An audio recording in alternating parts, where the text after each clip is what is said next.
Alright, the last section that we are going to look at is going to involve solving some more application problems. In order to do this section, you do want to understand the key terms and phrases and how they translate to mathematical operations. And you want to be able to understand how to solve a system of equations using substitution or elimination method.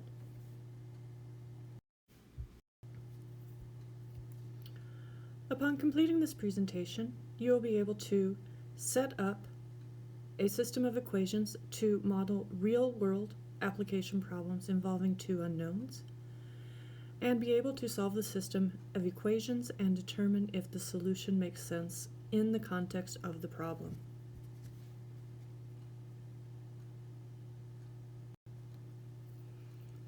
So let's go through our procedure for solving application problems again.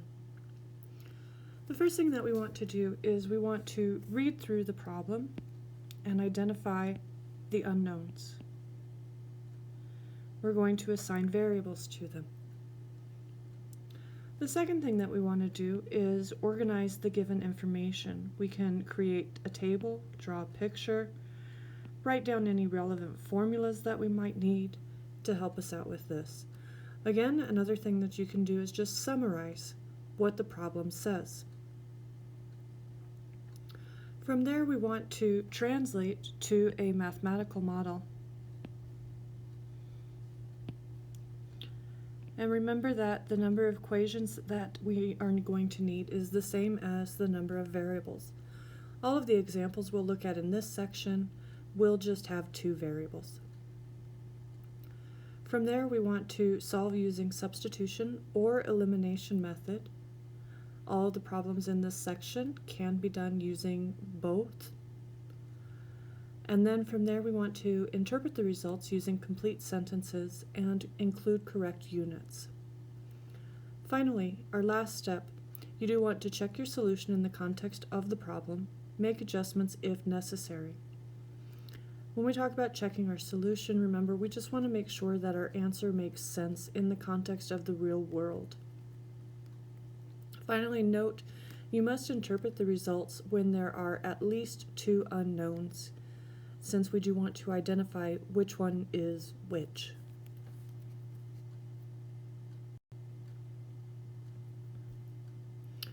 So the first problem that we're going to look at is another classic problem known as the investment problem. For the investment problem, you can think of this either one of two ways. You can either think of this as investing money. You can also think about this as debt. For instance, many of us probably don't have enough money to invest in one account, let alone in several. But if you think about your debt, many of you probably have house payments, car payments, credit cards, and every single one of those has a different interest rate. But we're going to go ahead and keep it positive and pretend that we have money to invest. So, the investment problem has two main equations. The first equation is the investment equation. And the investment equation has to do with actual money. What are we investing? Our second equation is the interest equation. And the interest equation is based on how much money are we going to be making just by investing the money in these different accounts. So to figure out each one, you're going to need to multiply the amount you invest by the interest rate in decimal form. From here, we can use either substitution or elimination method in order to solve. And this is just going to be your personal preference on this one. So let's go ahead and see what we can do with this. Alright, so let's go ahead and read through our problem. It says you inherited $16,000 with the stipulation that for the first year the money must be invested in two accounts, paying 6% and 8% annual interest. How much did you invest at each rate if the total interest earned for the year was $1,180.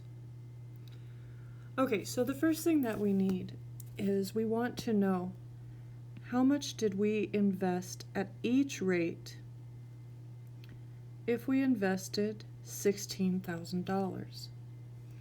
So my first step is going to be I want to come up with variables and identify them as where they're going. So my first variable I'm going to say is x, and I'm going to let this one be the amount at 6%.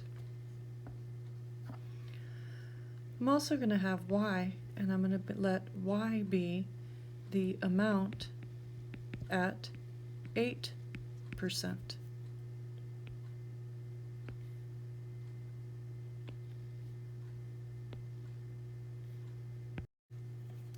So our first equation, as I said, is going to be our investment equation. How much money did we invest? Well, we invested $16,000, which means that I'm going to take a portion of that and put it in for x, and a portion of it is going to be in for y. We're not splitting it in half. We don't know how much we're investing in either one or any kind of relationship between them. So we get x plus y equals 16,000. And this is our investment equation. Our next equation is going to be our interest equation. So it says that we are investing in two accounts, paying 6% and 8%, and the total interest earned after 1 year was $1,180.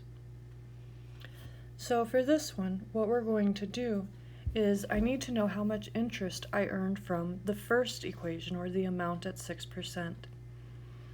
So what we're going to do is, to figure this out, you always have to take the interest rate, the 6%, times whatever amount you put in there.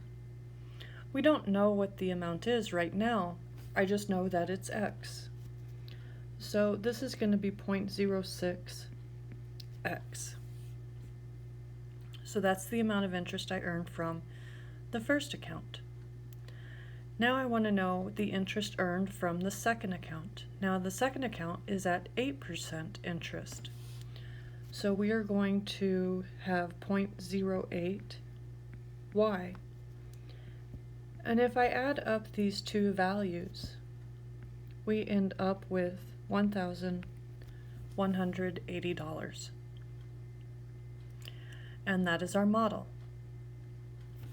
So now we want to go ahead and solve using either substitution or elimination method. It doesn't matter which one you pick, either one's going to be relatively easy. For this one, I'm going to go ahead and use elimination, and I'm going to go ahead and eliminate the x's. Why do you think I would pick to eliminate the x's? Just think about it for a minute. If you're saying because the coefficient is smaller, that's why. I'm choosing the x's since we have 0.06 is smaller than 0.08, which means that I'm not going to have to worry about negatives in my problem once I add straight down. So if we go ahead and multiply this out, I get negative 0.06x minus 0.06y equals, take a minute and multiply 16,000 by negative 0.06. And I get negative 960. My second equation stays the same. We still have 0.06x plus 0.08y equals 1180. And now if we add straight down, my x's cancel. I am left with 0.02 y equals 220, and we can divide by 0.02, giving me y is equal to 11,000. One of the things to note on these problems is be very careful with your decimals. Make sure that you keep them in the right place and that you know how to do these operations in your calculator. Okay, so now let's go back to the problem. We have y is equal to 11,000, so what is x going to equal? Well, if we plug this number back into, let's say, the top equation, that one's a little bit easier. We are going to end up with x plus 11,000 equals 16,000. We can subtract 11,000 from both sides, and we are left with x equals 5,000. So what does that mean in terms of our problem? This means that we want to invest 5,000 at, what was x? 6%. And 11,000 at 8%. 11,000 was our y value, and remember that y was the amount we invest at 8%. If we do a quick check, is this possible? Yes, these two values do add up to 16,000, and they are both positive. And so we're good on this one. This is a valid scenario. Now, real fast, just a quick question for you, food for thought. Why would I want to invest money in different accounts? Well, the main reason is that what if an account goes belly up? Then if you invest all your money in it, then you've just lost all of your money. So when you get to a point in your life where you can invest money, keep in mind that the higher the interest rate, the more likely it is to tank. So you want to make sure that you diversify. If you've seen the commercials on TV, you want to make sure you diversify your portfolio. Okay, enough of that. Let's go ahead and move on to our next problem. The second problem that we're going to look at is the mixture problem. This is another one that is considered a classic systems of equations problem, so you will see this throughout your mathematical journey. So the mixture problem is very similar to the investment problem. There's just going to be one tiny little difference. So the first equation that we have is going to be our amount equation, similar to our investment equation in the previous example. Our second equation is going to be the concentration equation. This is going to be the one where we have our percentage rates. You can also see dollars per pound or something like that, that talks about the rate. One of the things is that you do need to multiply the amount by its percentage rate in decimal form. And the only difference between this one and the previous example is you will also have to multiply the total amount by the percentage. For this one, again, you can either use substitution or elimination method. So let's go ahead and look at a problem. It says a chemist wants to mix an 18% acid solution with a 45% acid solution to obtain 12 liters of a 36% acid solution. How many liters of each acid solution must be used. So let's go ahead and start with our variables. Just like in the previous example, I'm going to let x be my first variable, and I'm going to let it be the amount of 18% solution. And I'm going to let y be my second variable, and I'm going to let it be the amount of 45% solution. So now we have our variables. Now we want to go ahead and look at our equations. So the first equation that we have is our amount equation. Since we're talking liters here, we're going to be talking about liters in our amount equation. So what we have is we are mixing x and y, and we want to obtain 12 liters. So that means I've got my big bucket, and I'm going to add x liters of the first one plus y liters of the second one, and I'm going to pour these in there until I get 12 liters. There is my amount equation, just like we saw when we did the investment problem. So now let's go ahead and look at our second equation. This is our concentration equation. Similar to when we talked about the investment problem, we're going to have our 18% acid solution, 45% acid solution. The only difference here is that we are going to need that 36% in our equation. So we have x amount of 18%.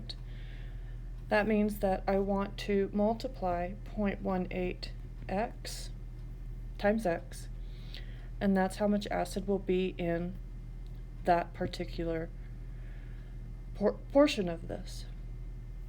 The second thing I want to do is I want to multiply 0.45 by y, and that will be the amount of acid in my 45% solution. We're going to mix these two together, and now I do want 36% of the 12. So note that this is very similar. The only difference between this and our investment is that right here I do need 12 liters of 36%. And so you do need to bring that 36% with the 12 in order to finish off your equation. Okay, so now that we have our system of equations, we can go ahead and solve this. So this one, again, you can either use substitution or elimination. I'm going to go ahead and use substitution just because it's been maybe a little bit of time since we've looked at it. We've gone through a couple other sections. And so let's go ahead and see what we can do here. I'm going to, just like with the elimination method, I'm going to pick the variable that has the smaller percentage. So I'm going to go with the 0.18x. But I'm going to solve for x in my top equation. So in my top equation, I have x plus y equals 12. If we're solving for x, that means that I want to subtract y from both sides. And I get x equals 12 minus y. I can go ahead and plug this into my second equation. So I want to take 12 minus y and plug it in where I see x. So if we do this, we get 0.18 times 12 minus y plus 0.45 y equals take a minute and figure out what 0.36 times 12 is.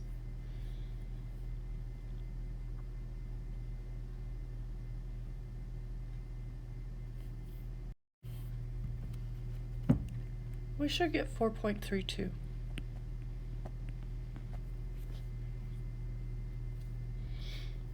Okay, from here we're going to go ahead and solve using substitution method. So the first thing that I want to do is distribute the 0.18.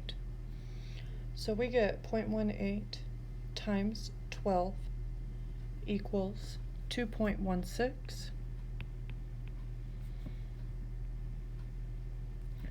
minus 0.18y. And then we bring down everything else. We have 0.45y equals 4.32. I can combine my like terms. We get negative 0.18 and 0.45. This is going to combine to positive 0.27y, and this is equal to 4.32.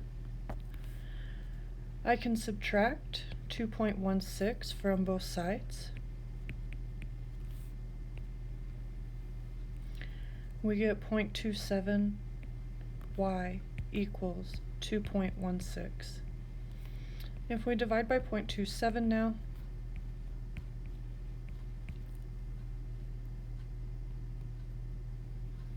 we should get y is equal to 8.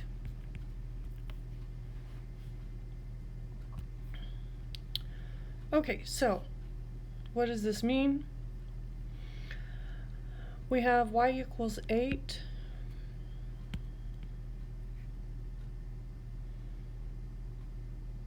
And from there we can plug this back into our equation for x. We get x is equal to 12 minus 8, or 4.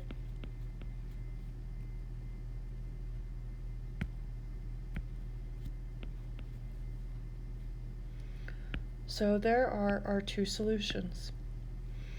So now we want to go ahead and interpret our answer. This means that we want to mix 4 liters of 18% solution with 8 liters of 45% solution. Is that possible when we're working with 12 liters? Yes, it is. And so we're good on this problem, or our answer is good on this one. And that's the mixture problem. Now, a couple things to note about the mixture problem that you want to keep in mind for next semester, or even this semester, is that when we talk about mixture, generally we're talking about in a chemistry class, but as I said, we can also talk about mixing trail mix, or coffee blends, or candy. There's all sorts of things that you can do in order to see this problem. When we're talking about chemistry, generally you will see this as percentages. When we talk about mixing coffee or candy or mixed nuts or trail mix or whatever else, generally you will see this in dollars per pound. Whenever you see that per, you know that we are talking about some kind of mixture. So, another thing, when we talk about the mixture problem, in future semesters, I know that there were a couple problems that really stumped me, is what happens if it's a pure acid mixture? What would be your percentage? Well, if it is a pure acid mixture, that means that it is 100% acid. On the other hand, what if you're mixing it with water? How much acid is in water? This was the one that stumped me. And it took me forever to realize, or to finally come to the conclusion, that there is no acid in water.